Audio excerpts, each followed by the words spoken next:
Malam hari ini bahasan kita, saya ulangi, respon Gus Miftah terhadap pernyataan Mahir Tuwailibi terhadap almarhum Gus Dur.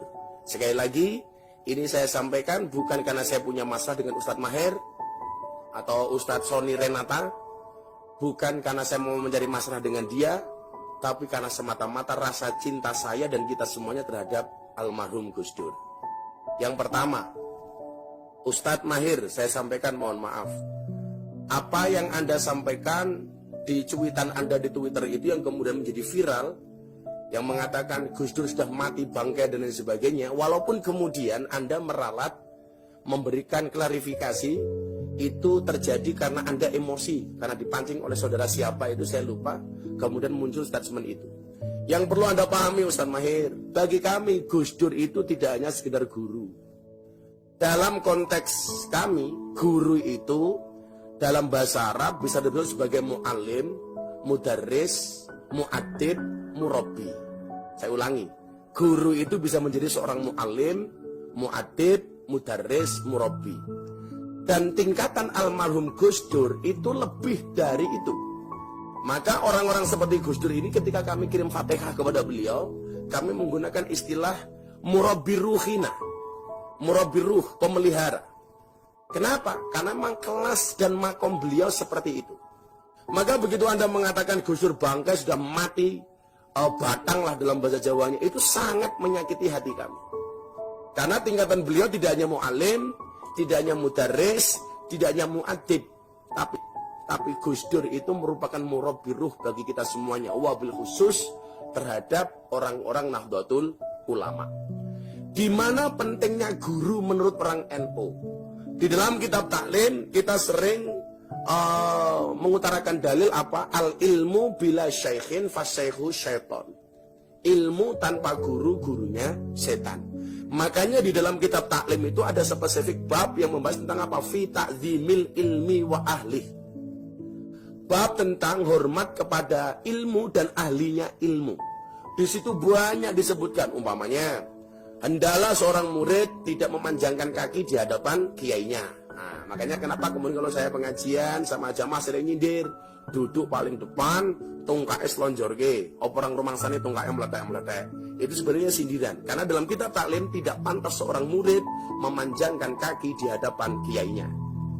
Lah, karena begitu urgennya sosok guru ini sampai dikatakan oleh Sayyidina Ali kalau tidak salah, ana abdun man alamani walau harfan wahidan. Saya siap dianggap sebagai abdun, kawulo. Bagi siapa? Man. Bagi siapapun alamani yang memberikan ilmu kepada saya walau harfan wahidan, walaupun cuma satu huruf saja. Karena begitu luar biasanya seorang guru itu. Bahkan Umar mengatakan, saya siap membayar guru dengan 1000 dirham untuk satu ilmu. Maka begitu Anda mengatakan Gus Dur seperti itu, kami sebagai orang yang mencintai Gus Dur, muhibbinnya Gus Dur, sangat sakit hati. Saya memahami kemudian ketika Anda mengatakan, oh ini saya emosi gara-gara dipancing oleh begini dan sebagainya. Mohon maaf.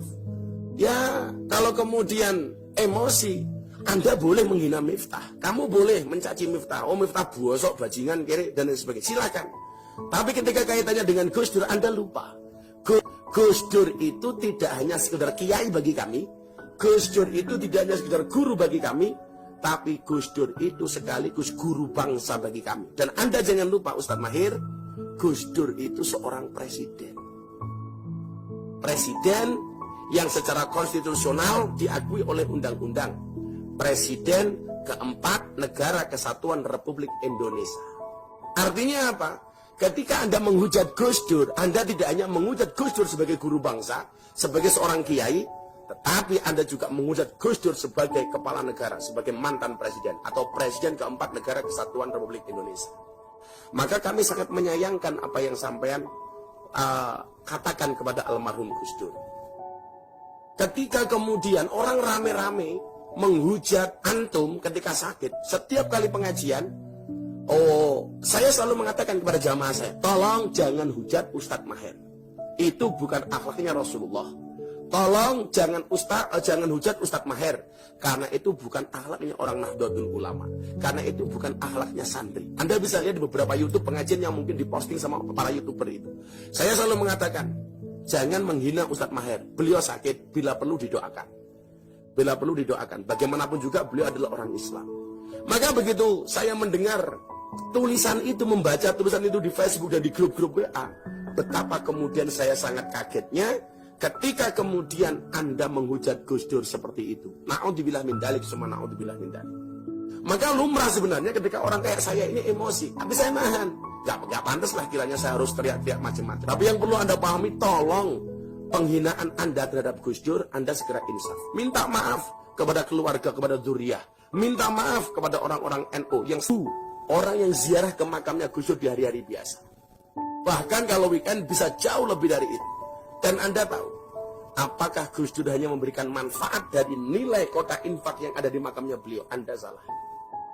Berapa travel bis yang kemudian bisnya laku gara-gara pengen ziarah kepada Gus Dur? Berapa restoran yang kemudian laku dijual, dibeli makanannya gara-gara mereka berangkat ziarah ke makamnya Gus Dur? Berapa pom bensin yang laku bensinnya gara-gara bisnya beli di SPBU itu? Berapa WC yang pesing digunakan oleh para jamaah yang datang ke makamnya Gus Dur, mereka yang butuh ke toilet? Berapa penjual yang ada di makam Gus Dur yang kemudian diuntungkan? Tukang parkirnya laku, semuanya laku. Ini orang sudah meninggal. Maka begitu Anda menghina, naudzubillah min dzalik, kita ini siapa sih Ustaz? Mohon maaf lah, barangkali Anda lebih alim ya daripada saya, Anda lebih hebat daripada saya, mungkin Anda lebih soleh daripada saya. Kalau kemudian ini saya dikatakan mengkritik Anda, tidak. Konteks saya adalah watawasau bil haq, watawasau bis sabr. Kalau saya salah, silakan Anda kritisi saya. Besok lagi kalau Anda emosi, tolong yang dihina jangan Gus Dur, cukup saya saja. Silakan saya dicaci maki, Miftah bajingan, Miftah kiainya lonte umpamanya, atau kiainya begenggak, kiainya PSK, anak dunia malam. Bahkan saya disebut sebagai presiden para pendosa, saya nggak ada urusan. Tetapi kalau kaitannya dengan Gus Dur, berapa muhibbinnya Gus Dur yang kemudian kecewa dengan apa yang Anda katakan. Bagi kami beliau wali. Dan bagi orang-orang Nahdlatul Ulama, guru itu sangat signifikan. Karena perintah Allah dalam Al-Quran, Fas'alu ahla dzikri in kuntum la ta'lamun. Maka pertanyaan kepada ahli dzikir ketika kamu tidak mengetahui sebuah persoalan. Dan kelasnya Gus Dur itu subhanallah, orang yang barangkali karena sudah tidak mengharapkan apapun dan tidak ada yang ditakuti kecuali Allah, bahkan beliau biasa membuli dirinya sendiri. Jangan kemudian Anda emosi mengkait-kaitkan dengan Gus Dur yang mengatakan Al-Quran itu kitab purun dan lain sebagainya. Anda tidak pernah mendengar langsung penjelasan dari almarhum Gus Dur.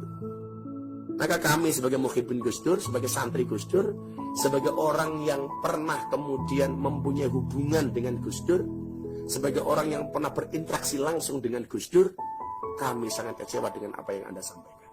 Apalagi di tengah-tengah musim corona, di tengah kondisi bangsa yang seperti ini, yang seharusnya kita saling berangkulan, saling merapatkan soft dan barisan untuk rukun, supaya Allah segera menjauhkan musibah dari bangsa ini. Karena saya teringat ketika Nabi Musa alaihissalam, umatnya dilanda kelaparan panjang gara-gara kekeringan yang tidak segera turun hujan. Nabi Musa mengajak umatnya, kemudian diajak untuk sholat istisqa, minta hujan. Setelah sekian kali sholat istisqa, ternyata tidak turun hujan. Dan ternyata ketika kemudian Nabi Musa tanya sama Allah, kenapa kami tidak diturunkan air hujan? Apa jawab Allah? Karena ada umatmu yang tidak mau akur, karena ada umatmu yang tidak rukun. Kemudian Nabi Musa bertanya, siapa umat saya yang tidak bisa rukun? Apa kata Allah? Yuratakan dani masuk Gusti Allah kok ngerasain. Akhirnya kemudian apa?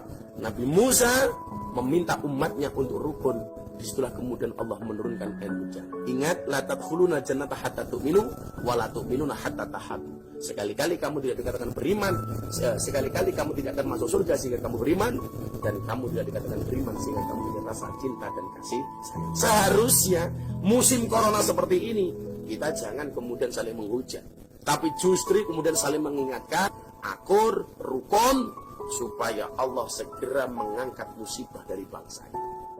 Jadi kalau bisa deh, Ustadz Mahir minta maaf sama zuriyah Gus Dur, kepada Mbak Yeni, kepada Bu Sinta Nuriyah, kepada Pondok Pesantren Kepireng, dan kami semua orang-orang yang mencintai Gus Dur. Saya doakan Anda segera sehat, bisa berdakwah lagi dengan cara yang lebih baik. Ya, seperti itu kawan-kawan malam hari ini. Ya, oke. Terima kasih. Kita baca doa. Subhanakallahumma bihamdika asyhadu an la ilaha illa anta astaghfiruka wa atubu ilaik. Walhamdulillahirabbil alamin.